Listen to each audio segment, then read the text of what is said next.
And we're back. Yeah. I feel like Rocky with that intro. It's like, what are we getting ready for? What are we getting ready for? Let's do this. Yes. That's such a good inspirational run up the stairs. We need some more good, feel-good movies.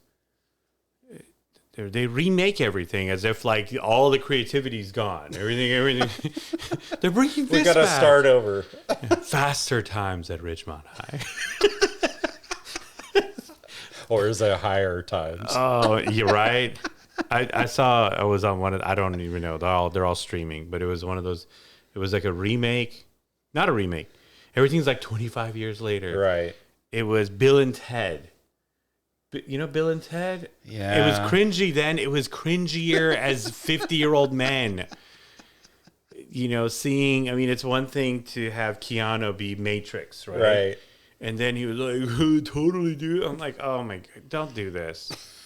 Don't do this. Like as grandpa? Like Bill and Ted? Grandpa? Just move on. Not everything has to have a remake and a part 3. Although I do gotta say, like, Top Gun, well worth it. Yes. The last Ghostbusters. Yeah, that was really good. That one was good. Tastefully done. And they brought back from the original. From the original. It didn't matter. Like not even part 2. It was all basically part 1. And then where it is now. Yep. It was really good.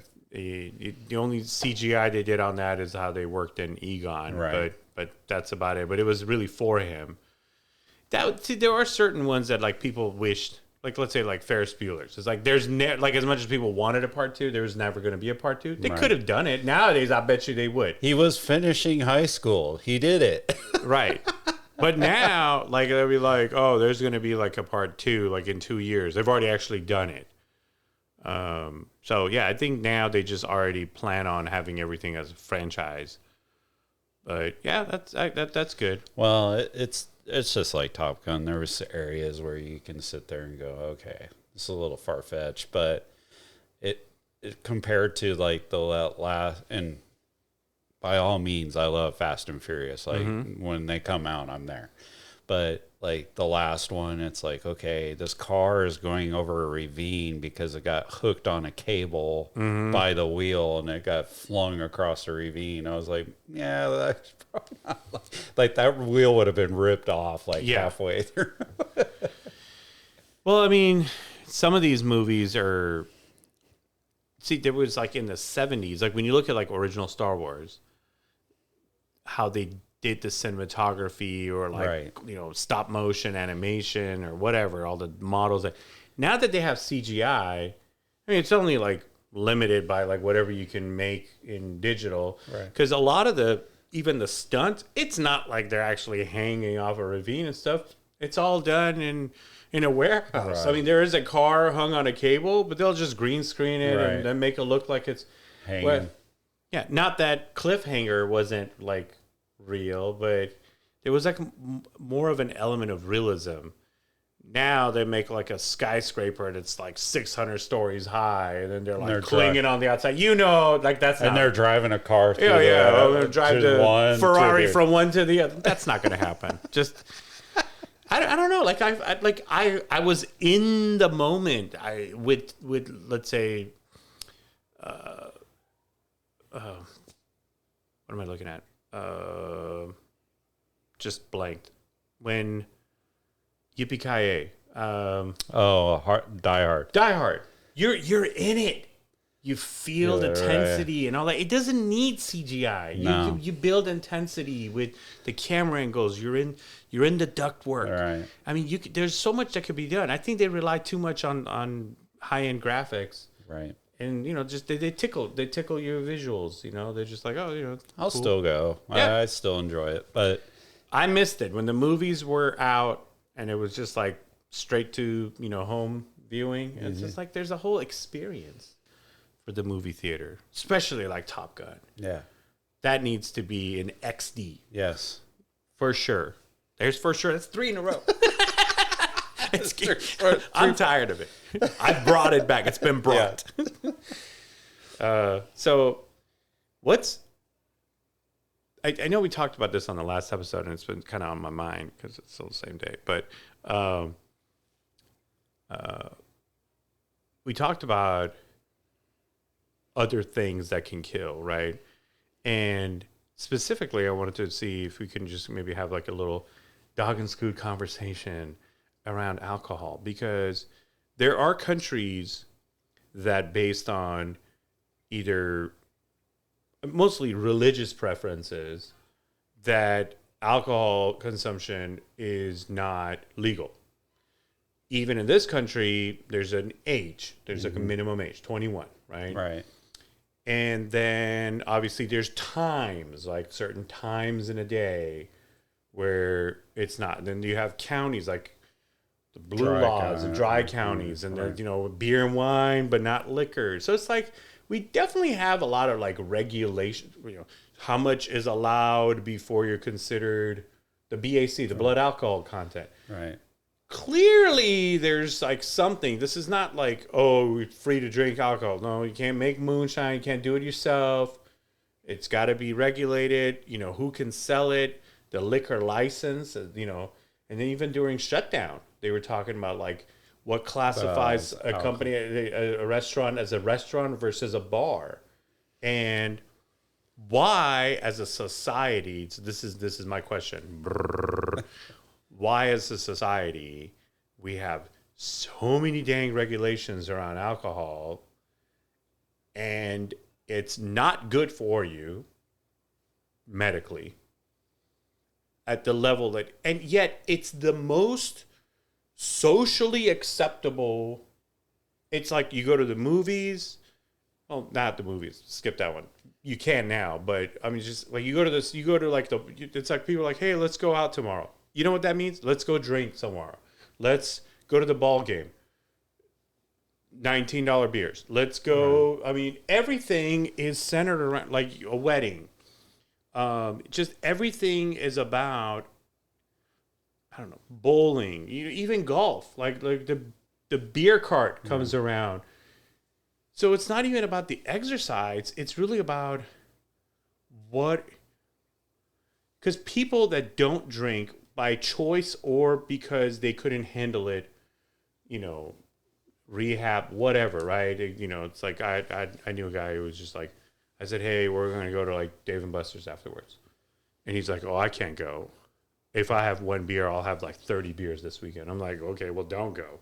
I'm thinking like, I don't know, don't go buy 30 beers. Like, how about that, right? But then again, like, I guess people have some problems, right? Well, I did, and I'm going to make light of this because I did see a meme the other day, and we did talk about gas prices. It said, drink beer. It's way cheaper than gas, so you don't drive. Right, there you go. There you go. So my question to you is, you see like drunk drivers, and there's people that have like lake accidents on the weekends, and just there's all kinds of like family violence and heart disease, and so bad things can happen. Like, substitute if this was not alcohol, but it was like a gun, and we've got like all this regulation around, yet it's still people doing it, and it's still so socially acceptable.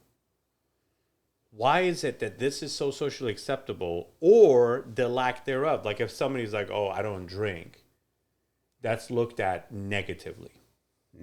What are your thoughts on it? Like, I know we talk about regulators. Where we regulate, okay? But to the non-regulators. It brings me back to the gun thing, too, because what you just said is you can keep regulating this stuff. You can keep regulating guns, just like you're talking about with alcoholism and all that. There's so much regulation, it doesn't fix the problem. Listen, you're like, can't drink here, can drink there, but then the bartender who, like, the business owner had to get a liquor license, has to be the one that, like, make sure, like, if someone, like, I'm cutting you off. Yet this person has freedom of choice and free will and shows up sober, gets drunk, gets behind the wheel of a car, even though a cab, mental health, is available to them, and then creates a situation. That's the shooting, right? Right. So what I'm saying is, and all that happens under our watchful eye in front of like all the barriers that we put in there. Not too much, not too early, not too late. Like we think, if you're being awakened at 1:45 in a bar because they're like last call, you think that's where it ends? It's like they just keep going. Right. I mean, how many people go and like, buy now? That's why I guess they cut it off at like midnight or something. So Right. I don't know. It's just, I'm looking at that and I'm saying, okay, the person that doesn't drink, it's like the person that doesn't have a gun. Then it's like, oh, you don't have a gun? Like, no.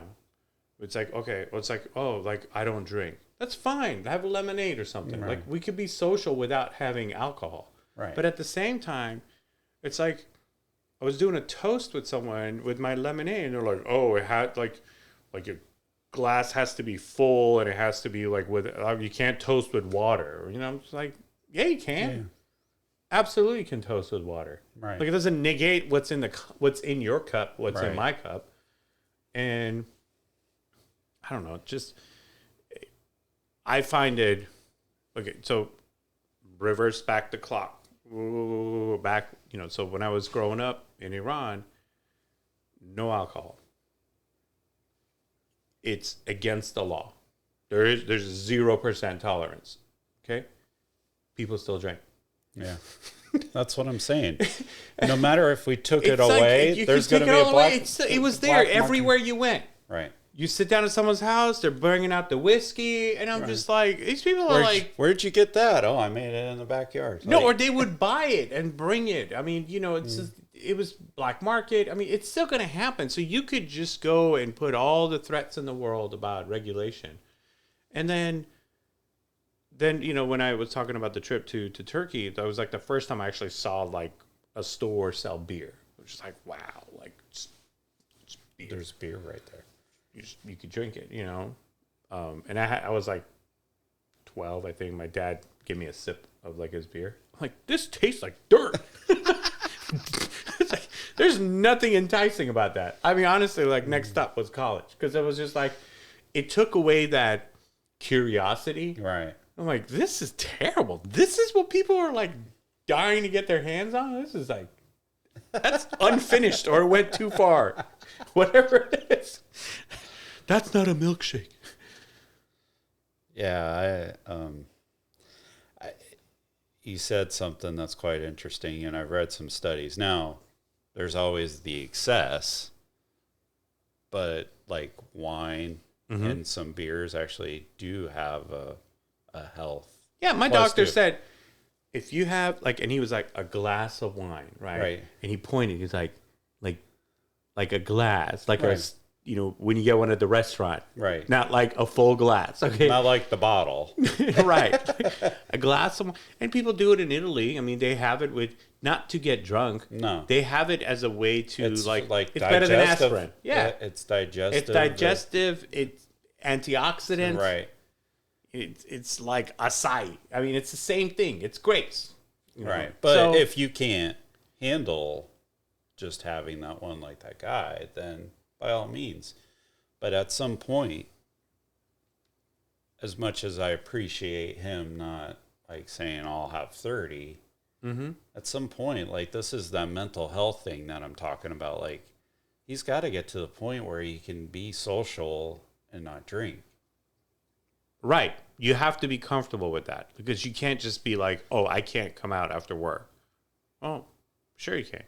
Well, there's going to be people drinking over there, and we had a Christmas party a few years ago, and they had given everybody like 2 drink tickets.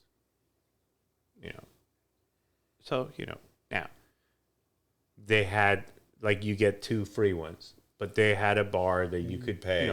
Yeah. So that's what the hotel was making. Like they were like, okay, we'll you can turn one in for a beer or a martini or whatever. And that's it, maybe 2 beers, whatever. Obviously, there were some people that weren't, using theirs. They're like, we'll just stick with the lemonade. Do you want these? And they're like, oh, yeah, And then for some of our esteemed guests and, clients and things like that, they had gotten these like wristbands. There was like 10 of those. They were handing them out like, hey, anyone with these wristbands, they're okay. And I started seeing somebody like, in IT had one of those wristbands. And I'm like, okay, like they were just like random people. They were like, it was supposed to be for our clients so they don't have to take out their wallet, right? Hey, we invited you. It's on the house, right? But then like maybe they were leaving and they're like, hey, you want this? So then it was like after 10:30, people were like leaving. And then I'm starting to see a lot of these like wristbands coming out. This is where like the self-regulation is. I'm just like, okay, just because you can get free drinks, I'm thinking this is still a work environment. Right. You're getting plastered. And I see you and I know you. They're getting plastered. They're slurring and they're trying to like go talk to the CEO. I'm just like, this is a very bad look. Right. So just because, they clearly it's like if they had, remember there was like I don't watch Simpsons all the time, but like there was an episode where like Homer was envisioning this like chocolate land or whatever. It was just like everything was edible. Like the wall, the dog, the river was chocolate milk. And like, it's just, people go right to excess. Right. It's the fact that they don't regulate. Mm-hmm. I think that's the thing, like they're talking about like the addictive behavior that's built into like social media apps and things like that. Like, okay, if you know that about yourself, I've been monitoring, I put screen time for the kids, but I applied it to myself too. So every week I get a report. It's like, hey, your usage was up or down. And I'm like, okay, where? Okay. So then if I didn't regulate on my own, I'm going to go ahead and put a limit on like this app or that app. So then like I don't go beyond like 30 minutes or whatever. Right. And if it tells you like, hey, you have 5 minutes left until your quota runs out, you're like, oh, that went by quick. I mean, because otherwise like these things don't have an end. It's an endless scroll. You can just keep scrolling. Next. So I think we have to know that about ourselves, that we have this like propensity for addictive behavior, and it isn't the video game, although that could get addictive. It isn't the alcohol, although that could get addictive. It isn't weed, although that could get addictive. It is cocaine, because that is just addictive. There are certain things that they have an addictive point to them because we have addictive sides. I mean, you've done several years of freedom, right? Like how many different vices have people wanted to get freed up from? Everything. So that's why it's not the gun. I think it's us. By the way, there's a good, it's on Hulu. It's called my brother, who was addicted to meth back in the day. He's not now. He's been off that for many years, but there's a video series. It's based off true story, right? Mm-hmm. But it's called Dope Sick, and it was the OxyContin scenario where their OxyContin came out and they were basically feeding lies, which I'm probably going to get checked on this, but and the FDA bought into it. Mm-hmm. And who was feeding what? So the pharma who made OxyContin, right? They went to the FDA, and they don't go into the details of like how they got it approved, but they said it wasn't an addictive drug. It was probably the most addictive drug. Yeah, you could be on. And there was like a doctor inside the story that like he got in a car accident. They gave him Oxy, and then he got addicted to it. So it's quite interesting. Yeah, I mean, if you haven't seen it, by all means, go watch it, because it's really eye-opening how quickly something can be triggered within inside you that becomes addictive. Mm-hmm. Like how they got the, is it vapes? Like Juul as a brand?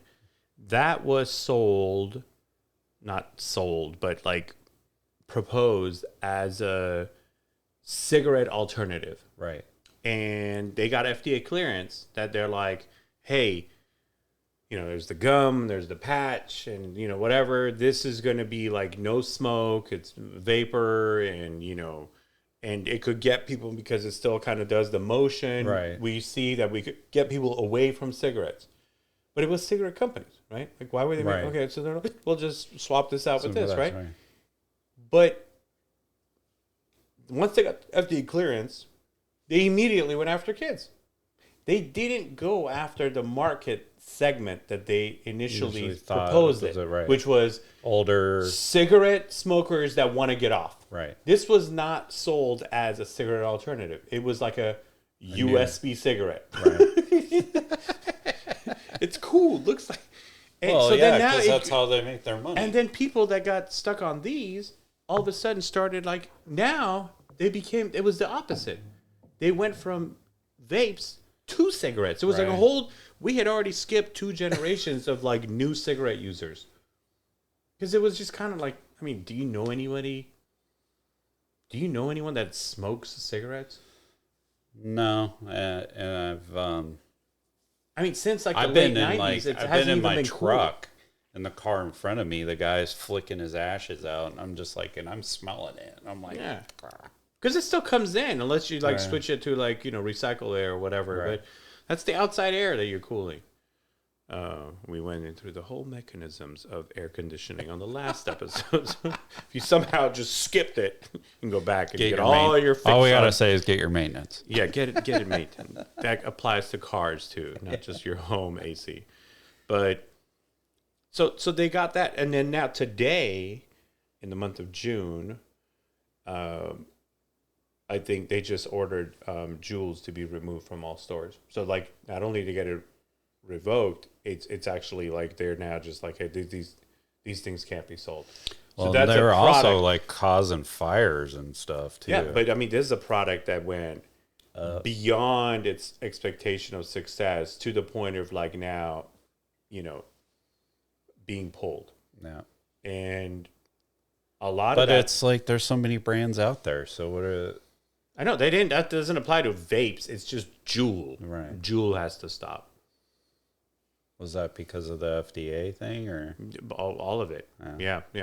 So I think that because when I say they went after kids, is because it was marketed with flavors like Bubblicious and like. Well, they had to like.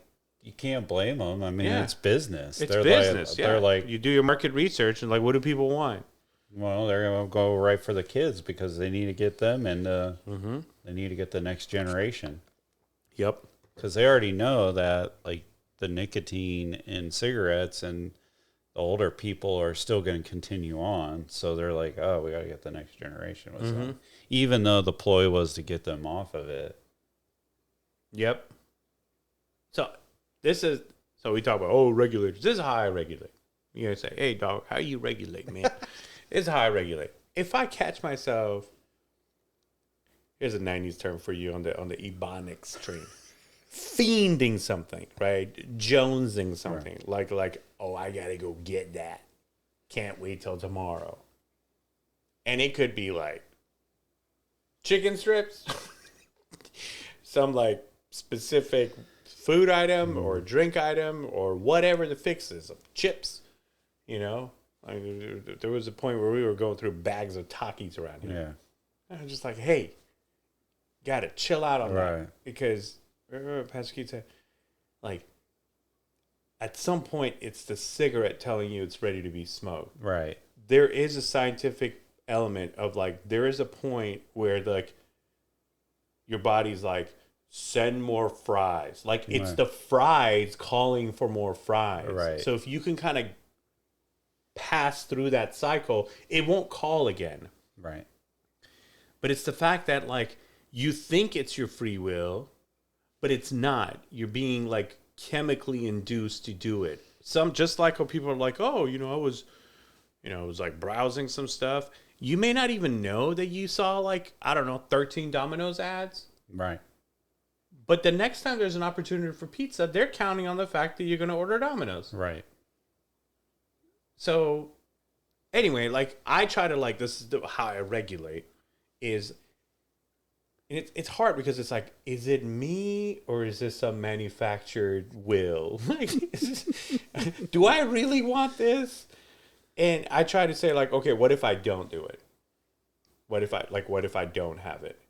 And the reality of it is, if it's totally fine, then it's fine. But when you're like, all of a sudden, you're like, oh, I'm realizing how much I need. Like the people that are like, I don't know, like they start having like convulsions if they don't have alcohol. Like they don't know how dependent they've become because they're constantly feeding it. It's like the dope sick. You'll see that they're like going into convulsions because they're coming off of it. Yeah. And I knew somebody in California, and this guy ate like primarily fast food drive-through, and he was overweight, by a lot. But like he had gotten to the point where it's like, it wasn't like, I'll take combo number 6. He was buying like multiple combos, like pretending like he's making orders for other people. Right. But he was actually consuming one of the orders in the car and then coming upstairs with the other bag. Right. Like it was almost like I'm like ashamed of it, but it was just like, I can't just have one combo meal. And I'm thinking at some point, this was like, I'll have like a cheeseburger combo with a side of nuggets, which is like another whole meal. It's like I'll have burger and pizza. Like it's like it's 2 meals. To the point where like it became like 2 whole combos. Right. Pretended like, oh, I'm picking up an order for several people. There's nothing wrong with ordering multiple combos, but like they were both for him. And like, so like when I went with him one time, because I'm like, hey, let's go get this. And he's like, yeah, let's go. And like he ordered, and I thought like, oh, that's kind of presumptive that he ordered for me. He didn't even ask me what I want. He's like, let's get this and that. And then he's like, what do you want? And I was just like, oh. Like quickly, like, okay, one of these too. And then like we went and parked, and I'm like, I thought we were bringing the food back. And he started eating it. And like, it wasn't even like, I don't know, it wasn't pretty. No. He was kind of scarfing it, and he was like trying to get back to work, but like he didn't want to go back with 2 bags. And like he kind of ate all that, and then he was like, okay, let's go back. And then he just ate the other meal. And I'm thinking like 2 meals for lunch. When did that start? Like, and I'm thinking like, how long? All's go back to the mental health. There's something there that you're trying to fill with food. Because it honestly wasn't about food. I'll do that too. Yeah, like if I get stressed out, I'm hitting the pantry. And we do that. We do that a lot. So like when we want to celebrate, I know we start talking about alcohol, but it's like I think we do it with like really any consumption. We go eat. Yeah, I mean, don't get me wrong. And you know this, like I like my beer. But it's not like it's a crutch for me where it's like, I gotta like you said. I sit there and go, if I don't have it, is it going to like bum you out? Can I not watch this show? You know, because if that's the case, then I'm like, right. But food on the other hand, that's tough for me. Because as I was growing up, that was my comfort. Right. But then what happens is when people, and I've seen even younger people regulate with food and could get very depressed. It's like a very depressing cycle. Yeah, it is. Like I'm looking at one of my daughters, and it's like I said, like she goes back to, I'm like, because the thing that makes them feel good also makes them feel bad. Right. It's like, well, then stop doing that. Like stop it. Just stop it. That's Bob Newhart. Yeah. Look up Bob Newhart. Stop it. Stop it. Just it to me. I wish it was that simple. I guess there's like, oh, I'm struggling with this. Like struggling, or just keep doing it, knowing that it's bad for you. Food's different. Like if I say, let's say you have somebody that's an alcoholic and they like beer, and they have the guy that has 30. Okay. Right. Well, I could take away his beer and he could still live. But if I take away your food completely, you can't. Like, it'd be like me handing him a beer. Like, you can have one for the morning, noon, and dinner. But biologically speaking, we eat out of necessity. But when eating becomes a form of celebration, and then it's beyond necessity, and to the point of excess. But I don't think it's celebration. I think it's depression. It's other things. And like you're saying, it's this cycle where it's like, oh, I eat that. Oh, I feel good. And then all of a sudden you're like, man, I should not have ate that. I shouldn't have eaten that. So it's like, when did it go from being good to not being good? And I think you knew that the whole time, that it wasn't good. And I'm sorry, we got good food here in America. And like we were just having this conversation. I was like, wife's going to Chick-fil-A. And I was like, better do the salad today. Yeah. I mean, salad, so you mentioned right, salad bar. But I want the freaking sandwich. Right. So you go to like a buffet, right? It's like the most like American, food creation. Asian right? buffet for. Oh, yeah, of course. They're like, make me Chinese food, but in a buffet, right? It's like, take all the glamour out of it. Just give me quantity. But they still have like salads and like other things. And then people will put a little bit on there. Yeah. But they don't eat that. No. They just put it around the edges. Because like that's when it comes down to like trying to get your money's worth. I remember one time my brother and I got into like, we were like students, and we just started getting into like sushi. And it was like very expensive. Oh yeah.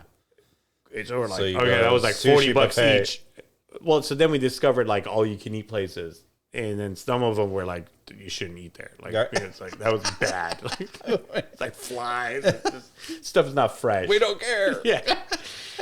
So, but then there was some good places that were like, there was enough demand that they were like, there was like sushi chefs like that. They were constantly putting stuff out, and people were like grabbing them as they go. Not the boat ones, but just, it was a buffet, but you grab it. And the rule was like, and I think still is too, like sushi is, if you order it, they gave, that's what it was. It wasn't a buffet. You made the order, they bring you the cut roll. So like you say, I want a Philly roll, they bring you like 8-piece Philly roll. You got to eat all 8 pieces, otherwise they're going to charge you for the roll. So if you have even one left.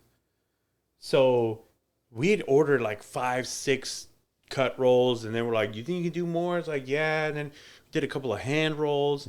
And then all of a sudden, like this like rainbow roll came. We're like, where'd this come from? They're like, oh yeah, that's from like the first order. They were like, it was this like long thing with like all this stuff on it. I'm like, I don't have room for this. And there's this other one came with fire. I'm like, what is this? And they're like, yeah, they were still making it. I'm like, do we have anything else outstanding? And they're like, yeah, there's like one more. I'm like, if you haven't started, please, like no more. It had gone to the point where like sushi as a food concept is supposed to be like, right, fresh, couple of pieces, go. It's not like sit down. But the problem is with sushi is like you even eat a roll, and then I was like 20 minutes later, I'm hungry. But you're supposed to then like go eat another roll like an hour later. Like so when my brother visited Japan, like recently, he said like people just kind of show up, wash their hands, eat pieces, thank you, out. It's not like a restaurant where you just sit down. It's like more like a bar top. Oh, so it isn't like dim sum where they're there for hours. No, you're in and out. It's like almost like visit the sushi bar. What do you want? Boom, he brings it. You eat it. It's not even like 2 rolls. It's like 1 roll. You eat it. You take a moment. You thank it, and then you're on your way out. Like, and then like somebody else sits in that seat. It's quick food. It's not meant for you to like bulk up 3,000 calories of like sushi to think, hey, I'm paying $32. I'm gonna get my money's worth. Right. Oh man, I felt so full because it was just a lot of rice. Because you had to eat it all, right? Yeah. Otherwise, you got charged. Because the 32 plus the individual rolls, and some of this stuff was too fancy. It was like $17, $25 a piece. Because we were like, oh, let's put that in there, and it took like 20 minutes to make it. I'm telling you, when the thing came, it was on fire. I'm like, what is this? What? Stop. Are we getting, is this our stuff? They're like, yeah, they're like flipping over. Like, start checking them off as you bring them. I lost count. Our eyes were bigger. So, I don't know. So, like, if you're eating for sustenance or nutritional value, you could get by with a lot less. Right. Certainly, if you've ever, I think it's good practice to fast. Oh yeah, Not necessarily for religious reasons. I think physically it's good. I do too. Resets your body. Get a lot of cravings, and then you start clean again. I mean, so for that, it's good to fast apps and games and whatever else you're doing, and alcohol. Give yourself a holiday. Like, just be like, don't. And if you find yourself like searching cabinets, looking for a bag of chips, looking for, like, didn't I have 3 beers over here? It's like, hey, you're supposed to be on a holiday, regulate, Right. So this is where, like, I think that praying about it and really filling that time with something else. So when that craving comes, Yeah. go do something else. Right. Go do something else positive. Otherwise, you're going to fill it with, like, Well, what I find is, like, if I'm busy, like, I'll go through the day and go, oh, I didn't even eat. Like, just got to get going, moving. Yep. And I'm still alive, so. Yeah. But I'm also, like, trying to teach the kids that it's important to be regulate, and like eat like a good, breakfast meal. And they're starting to see that, like, when you get up in the AM and eat Right. a meal, you'll actually have hunger cues for lunch. Right. But, like, if you haven't eaten anything, you'll just be off. You're like, I haven't eaten anything all day. Yeah, it's one or the other. You're either going to eat regularly or just not eat. Right. So, Well, and I think it's what you eat. Like, I keep telling my one daughter that swims. I'm like, she goes, yeah, but I swim. And I'm like, yeah, that's great. But the problem is you come home and eat a bag of chips. right. So that you've actually negated anything you've done. And you won't eat protein. So, You guys have that dehumidifier, right? Or is it like an air fryer? air fryer. Air fryer? Okay. I remember there was a kid I knew that they had a dehumidifier. They would make their own, like, Jerky. apple chips and banana chips. And so if it was, like, just for the crunch aspect, but it was like no oil, no salt. It was just like dried. And she doesn't like snacks. fruit. So, Yeah, but it was crunchy. Like, you'd have these, like, banana chips, that's, sweet potato chips. I think it's more emotional than, Yeah. unfortunately. Not the crunch. Right. Yeah. There are some crunches that aren't worth it. The seaweed crunch. Not for me, man. So I'd say definitely try to regulate yourself. Yes. And if you can't, get rid of the things that you think you can't and really find out how bad it is.